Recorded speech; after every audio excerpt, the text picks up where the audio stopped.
સ્વાગત છે આપનું શો પર અને સર ઘણા સ્ટ્રોંગ સેટ ઓફ નંબર્સ બધા જ નંબર્સના ફ્રન્ટ પર જોઈએ તો કન્સોલિડેટેડ કંપનીનો નફો આવક એબિટા માર્જિન્સ ખાસો એક આપણને સુધાર બતાવી રહ્યો છે કઈ રીતે ક્યાંથી સપોર્ટિવ ફેક્ટર્સ રહ્યા અને ઓપનિંગ કમેન્ટ્સ આપની શું રહેશે ઓન નંબર્સ.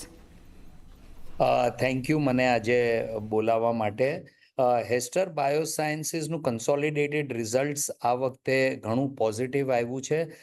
મેઇનલી અમારે જે હેસ્ટર આફ્રિકા જે છે ટાન્ઝાનિયામાં અમારું મેન્યુફેક્ચરિંગ પ્લાન્ટ, ત્યાં ઘણો જ ટર્નઓવરમાં ઇમ્પ્રુવમેન્ટ થયું છે, કારણ કે ત્યાં ગવર્મેન્ટ ટેન્ડર્સ એક્સેટ્રા બધું હવે આવવાનું ચાલુ થઈ ગયું છે, જે આટલા વખત સુધી થોડું સ્લો ચાલતું હતું.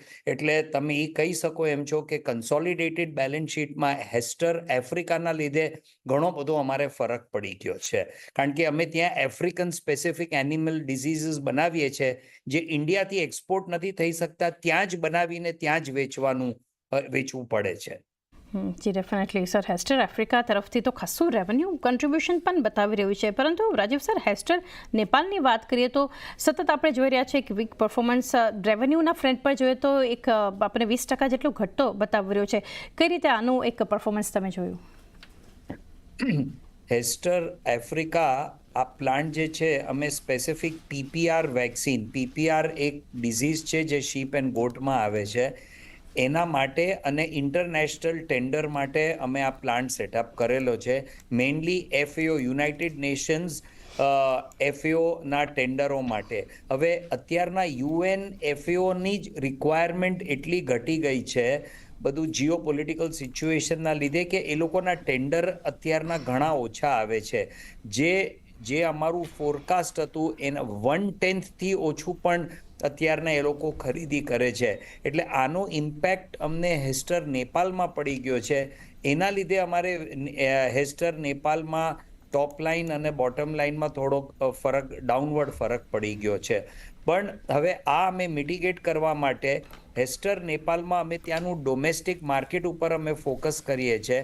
આવતા 1 કે 2 વર્ષમાં અમારું એવું અનુમાન છે કે અમે ત્યાં ટોટલ પોલ્ટ્રી વેક્સિન્સનું લોકલ માર્કેટ અમે ઘણો માર્કેટ શેર લઈ લેશું, જેનાથી ત્યાં પણ રેવન્યુ ઉપર જવાનું સંભાવનાઓ છે. ડેફિનેટલી સર, નંબર્સના ફ્રન્ટ પર વધુ એક આપની પાસેથી ચર્ચા કરીએ માર્જિન્સને લઈને, કારણ કે માર્જિન્સ જો 24%થી વધી 31% પર કન્સોલિડેટેડ, ઇનફેક્ટ ગ્રોસ પ્રોફિટ માર્જિન્સમાં પણ ખાસો એક વધારો છે. પહેલાં પણ પ્રોફિટેબિલિટી મેન્ટેન રાખી છે કંપનીએ, બટ અગર માર્જિન્સના ફ્રન્ટ પર જોઈએ તો કઈ રીતે જે સતત આપણને ગ્રોથ બતાવી રહ્યું છે એ તમે મેન્ટેન રાખશો? અમારું ફોકસ માર્જિન વધારા ઉપર છે એકદમ, અને માર્જિન વધારવા માટે ઇન્ટરનલ એફિશિયન્સીસ, પ્રોડક્ટ મિક્સ, આ બધા ઉપર અમે ફોકસ કરી અને અમે જે પ્રોડક્ટ માર્કેટમાં અમે જે વેચીએ છીએ જેના ઉપર અમે ફોકસ કરીએ છીએ, અમે આખું બોટમ લાઇન સેન્ટ્રિક કરી અને અમે અમારું ફોરકાસ્ટિંગ અને બજેટિંગ કર્યું છે અને એ પ્રમાણે અમે આગળ પ્રોગ્રેસ કરીએ છીએ. એટલે બોટમ લાઇન આનાથી સુધારવા માટે અમારા અત્યારના પ્રયત્ન ચાલુ છે. જી definitely sir, segment revenue segment wise અગર આવક જોઈએ, એનિમલ હેલ્થકેર જે છે એક લગભગ 33% એક ઘટતું જોઈ રહ્યા છે. પોલ્ટ્રી હેલ્થકેરમાં પણ 2% થોડું એક વધારો આપણને બતાવી રહ્યું છે, પરંતુ સેગમેન્ટનું કન્ટ્રીબ્યુશન તમે કઈ રીતે આ અર્નિંગ્સ માટે જોઈ રહ્યા છો? અમારું જે સેગમેન્ટ અર્નિંગ્સ જે છે, હેલ્થ પ્રોડક્ટ અને પોલ્ટ્રી બંને, આમ જોવા જાવ પોલ્ટ્રી એટલે એકલું પોલ્ટ્રી છે ને હેલ્થ પ્રોડક્ટ્સમાં બધા કેટલ, શીપ, ગોટ, બફેલોઝ બધા આવી જાય છે. અને અમે હવે પ્રોડક્ટ મિક્સ એવી રીતે કરવામાં માગીએ છીએ જેનાથી અમારી કંપનીમાં બંનેનું કોન્ટ્રીબ્યુશન ઇક્વલ આવે બને ત્યાં સુધી. યસ, અત્યારના થોડું 60-30 છે કે 30-60 છે જે તમે ગણો છો એમ, પણ આ જે પ્રોડક્ટ મિક્સના જે ચેન્જીસ કરીએ છીએ ને આ અમારા પ્રયત્ન છે કે આ બંને ડિવિઝનનું અમને ઇક્વલ રેવન્યુ બંનેમાંથી આવે અને ઇક્વલ બોટમ લાઇન પણ બંનેમાંથી અમને મળે. Definitely sir animal healthcare division જે છે એમાં એક ડેરી રિલેટેડ જે છે એક ઇન્ડસ્ટ્રીનો પણ એક સમાવેશ થાય છે. ગવર્મેન્ટનું કઈ રીતે એક ફોકસ જોઈ રહ્યા છો તમે એના પર આ ઇન્ડસ્ટ્રી માટે ડેરી ઇન્ડસ્ટ્રીની પર્ટિક્યુલરલી વાત કરીએ તો, અને એ કઈ રીતે એક હેલ્પફુલ ને એક સપોર્ટિવ અર્નિંગ્સના ફ્રન્ટ પર કે કંપની માટે રહે છે? ડેરી ઇન્ડસ્ટ્રી ઉપર ઘણો ફોકસ છે આપણા સરકારનો, અને વેક્સિનેશન ઉપર બહુ જ એ લોકો મહત્વતા આપે છે. Brucella vaccine, LSD, brucella disease, lumpy skin disease, foot and mouth disease, આ બધા ડિઝીઝના ઇમ્યુનાઇઝેશન અને ઇરેડિકેશન પ્રોગ્રામ્સ છે ગવર્મેન્ટ ઓફ ઇન્ડિયાના, અને એની મારફત એ લોકો આ વેક્સિન્સ લે છે અને એ લોકો બધી ડેરીઓને ફ્રી આપે છે, જેનાથી ડેરી નોર્મલ કેટલનું હેલ્થ સુધરશે અને જેનાથી મિલ્ક પ્રોડક્શન વધશે. એટલે ગવર્મેન્ટ ઓફ ઇન્ડિયાએ આ બહુ જ મોટા ફોકસમાં લીધું છે, અને આનાથી ડેરી ઇન્ડસ્ટ્રીને ઘણું જ પ્રોત્સાહન મળશે.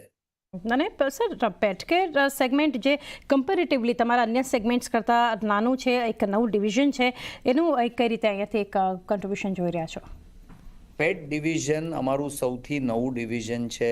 એટલે નાનું છે કારણ કે હવે ગ્રોથ એનો ધીરે ધીરે આગળ વધતા જશે, અને અમે જે પ્રોડક્ટ્સ ઉપર ફોકસ કરીએ છીએ, જે કે વધારે પ્રિસ્ક્રિપ્ટિવ પ્રોડક્ટ્સ છે, જે ડૉક્ટરના પ્રિસ્ક્રિપ્શન ઉપર ચાલે, અમે એવા પ્રોડક્ટ્સ ઉપર ફોકસ કરીએ છીએ.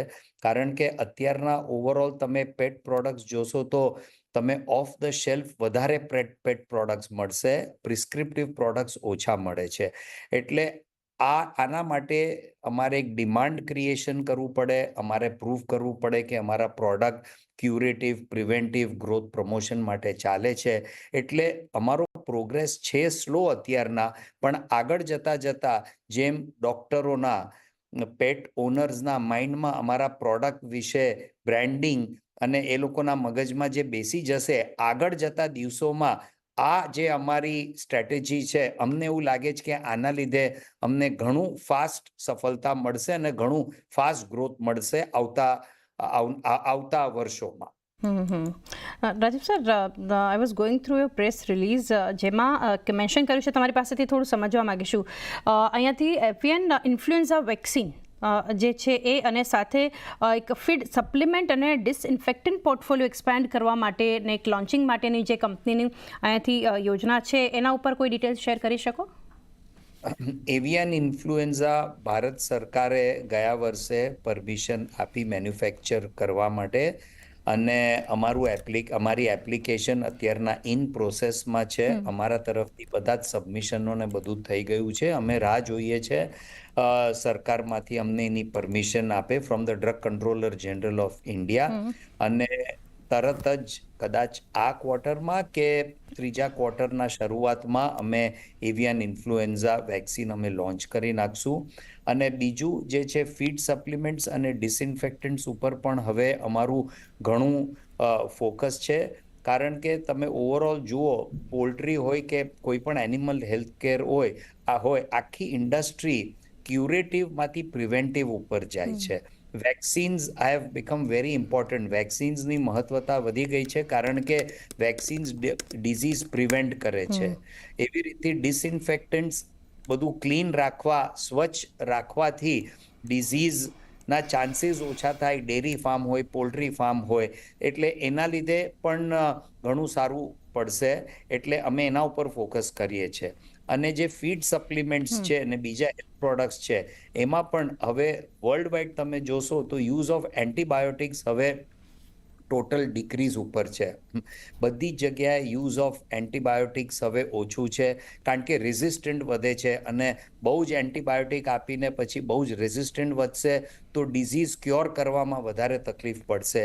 એટલે બધા જ દેશો હવે એન્ટીબાયોટિક ધીરે ધીરે ઓછા કરે છે. અમારું પણ એ જ રસ્તા ઉપર અમે ચાલીએ છીએ. જે પણ અમે ફીડ એડિટિવ્સ જે પણ કરશું, non antibiotic growth promoter feed additives ઉપર અમારું ફોકસ છે, જે આવનાર વર્ષોમાં જેની માર્કેટ વધશે અને આખું દુનિયા એ તરફ ચાલે છે. જી ડેફિનેટલી સર, સારું એવો એક વ્યૂ અને તમે ડિટેલ્સ શેર કરી છે sir. Couple of points Rajiv sir જાણીએ.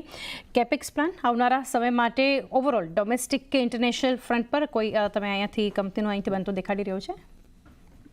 અત્યારના અમારા બધા જ કેપેક્સ થઈ ગયા છે. ઇનફેક્ટ અમારું અહીંયા હેસ્ટર ગુજરાતમાં અમને ઇન્ડિયામાં એક મેન્યુફેક્ચરિંગ યુનિટ, એક મેન્યુફેક્ચરિંગ એરિયા જે ઓલરેડી કેપેક્સ થઈ ગયું છે, હવે પરમિશન મળતા ઇન પ્રોડક્શન જશે. નેપાળમાં અને આફ્રિકામાં અત્યારના પૂરતી અમારી પાસે કેપેસિટી છે. અત્યારના જે પ્રોડક્શન કેપેસિટી છે એ અમે યુઝ કરશું અને એનાથી અમારું ટર્નઓવર અમે વધારશું, એવું અત્યારના અમારું પ્લાનિંગ છે. ડેફિનેટલી રાજીવ સર, છેલ્લે જાણવા માંગીએ, એનો ગાઈડન્સ નંબર્સના ફ્રન્ટ પર તમે શેર નહીં કરી શકો, બટ ગ્રોથની રીતે ઓવરઓલ આવનારા ક્વાર્ટર્સ કંપની માટે તમે કેવા જોઈ રહ્યા છો ઓવરઓલ? અમને લાગે છે કે ગ્રોથ સારું થશે. હેસ્ટર આફ્રિકા જે તમે જોવો છો, હવે ત્યાં બિઝનેસ પિકઅપ થઈ રહ્યું છે.